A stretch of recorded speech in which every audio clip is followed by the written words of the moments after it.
তো সিএসসি থেকে তোমরা যেভাবে বিল পেমেন্ট করতে চাইছো বা সিএসসি থেকে ওয়ালেটে যে টাকাটা পড়েছে তোমরা টাকাটা তুলতে চাইছো, তো সেই টাকা তোলার জন্য তোমাদের কী করতে হবে সেই কারণে তোমাদের একটা ভিডিও বানিয়ে দেওয়া বা তোমাদের কাছে আমরা যে সিস্টেমে কাজ করে থাকি সিএসসি থেকে তোমাদের কাছে সামনে তুলে ধরা। তো তোমরা যারা যারা সিএসসির আইডি আছে বা তারা তোমরা যে কোনো ব্রাউজারে সিএসসির লগ ইন, তো এটা সার্চ করে তোমাদের প্রথম যে ইন্টারফেসটা আসবে ডিজিটাল সেবা কানেক্ট সিএসসি, তো এটার উপরে ক্লিক করে তোমাদের আইডি পাসওয়ার্ড চাইবে। তো যেটা তোমাদের একটা পরীক্ষা দিয়ে তোমাদের কাছ থেকে আইডি পাসওয়ার্ড যাদের আছে তারা ভালোভাবেই জানো তোমাদের আইডি পাসওয়ার্ড আছে, যাদের নেই তারা অন্য একটা ভিডিও দেখে নেবে বা অন্য একটা ভিডিও তোমাদের জন্য বানিয়ে দেবো। তো এটা করার পর sign in option ID password দিয়ে ক্যাপচার করে দেওয়ার পর সাইন ইন অপশানে ক্লিক করতে হবে। তো করার পর কিছুক্ষণ এতে পপ আপ মেসেজ আসবে বা এইরকমই ড্যাশবোর্ডটা খুলে যাবে।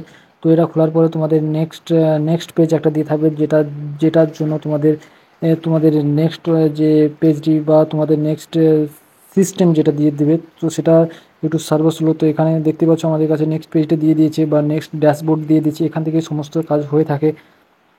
তো এটা করার পরে একদম বাম দিকে দেখতে পাচ্ছ, একদম বাম দিকে এটা হচ্ছে তার ড্যাশবোর্ড বা এখান থেকে দেখতে পাচ্ছ হিস্টোরি বা একদম বাম দিকে একদম হোম অপশান বা ড্যাশবোর্ড। তো এটার উপরে ক্লিক করে তার নিচেই দেখতে পাচ্ছ সার্ভিস, তো এখান থেকে তুমি সমস্ত সার্ভিস পেয়ে যাবে। এবং 3 নম্বর যে অপশানটা হচ্ছে ওয়ালেট, তো ওয়ালেটের নিচে 2 নম্বর যে সামারি, তো এটার উপরে ক্লিক করলে তোমরা দেখতে পাবে এখানে কত টাকা তোমাদের আছে এবং তুমি কত টাকা রিচার্জ করতে চাইছো বা বিল পেমেন্ট করতে চাইছো। যেহেতু আমি বিল পেমেন্ট করতে চাই, তো এখানে যাদের টাকা নেই তো এখান থেকে তুমি অ্যাড ব্যালেন্স করে তুমি টাকাটা শর্ট পড়ে যায় যদি যে টাকাটা তোমাদের অ্যাড ব্যালেন্স পেমেন্ট করবে, তো এর থেকে তুমি টাকা অ্যাড ব্যালেন্স করতে পারো। Net banking, UPI, debit card, credit card, তো সমস্ত সিস্টেমই আছে এখান থেকে অ্যাড ব্যালেন্স করার জন্য। তো এটা করার পরে একদম উপর দেখছো ইলেকট্রিক, তো একদম হোম ড্যাশবোর্ডে আসবে। তো আসার পরে একদম উপর দেখবে ইলেকট্রিক একটা বলে অপশান আছে, তো এই যে বা ইলেকট্রিক অপশানের উপরে ক্লিক করলে তোমাদের নেক্সট পেজটি খুলবে, নেক্সট ড্যাশবোর্ডটি খুলবে। একদম বাম দিকে নিচের দিকে যে বিল পেমেন্ট, তো বিল পেমেন্টের উপরে ক্লিক করলে তো এই যে বিল পেমেন্ট, তো এটার উপরে ক্লিক করে একদম নিচে একদম শেষে আমাদের ওয়েস্ট বেঙ্গল, যেহেতু আমি ওয়েস্ট বেঙ্গল থেকে তোমাদের ভিডিওটা বানাচ্ছি, তো একদম নিচে ওয়েস্ট বেঙ্গলে একটি অপশান আছে ওয়েস্ট ইলেকট্রিক, তো এটা দিয়ে ক্লিক করলে তোমাদের প্রথমে ইউজার আইডিটা চাইবে, যেটা তোমাদের ইলেকট্রিক আইডির নাম্বার এবং তার তো ওটা 9 নম্বরে হয়ে থাকে, কোথাও 12 নম্বর, কোথাও 10 নম্বর, যেখানে যেমন হয়ে থাকে।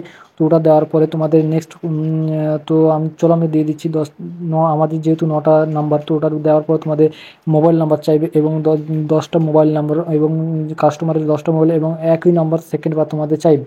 তো সেকেন্ড বার একই নাম্বার কনফার্ম মোবাইল নাম্বার দেওয়ার পরে তোমাদের ভ্যালিড বিল, তো এর উপরে ক্লিক করলে এই যে অপশানটার উপরে ক্লিক করলেই তোমাদের পুরো ডিটেলস, নাম, ঠিকানা পুরো চলে আসবে। এই যে অপশানটা নিচে দেখতে পাচ্ছ, তো এখানে এখানে কত টাকা, কত ডিউ, কত, এই যে অপশানটা দেখতে পাচ্ছ তোমাদের এখানে টাকাও দেখে দেবে। এই যে অপশানটা, এটাকে যদি মাইনাস করো তোমরা কমিয়ে দাও তাহলে এখানে ব্যালেন্স কমে যাবে, এটাকে যদি বাড়িয়ে দাও তো এখানে ব্যালেন্স একটা জিএসটি তোমাদের কমে যায় এবং বেড়ে যায়। তো যে তোমরা সবসময় চাইবে যে এটাকে কমিয়ে রাখা, তো এটা কমিয়ে দিলে তোমাদের জিএসটিটা এক্সট্রা যোগ হবে না। তো হওয়ার পরে তোমাদের এখানে তো 6 ডিজিট যে পিন নাম্বার, যেটা তোমাদের ওয়ালেট পিন নাম্বার, যেটা ওয়ালেট থেকে টাকা কাটবে সেটা দিয়ে দিলে তোমাদের 6 ডিজিট হয়ে থাকে এটা। তো এটা দেওয়ার পরে তো এটা 6 ডিজিট পিন নাম্বার দিলেই তোমাদের এখান থেকে টাকা কেটে নেবে, এখান থেকে পে অপশান করলে তোমাদের ওয়ালেট থেকে টাকা কেটে যাবে এবং বিল কাগজটা তোমরা এখান থেকে ডাউনলোড করতে পারবে বা তুমি ইলেকট্রিক অফিসে সার্ভার গিয়েও তোমরা ডাউনলোড করতে পারো।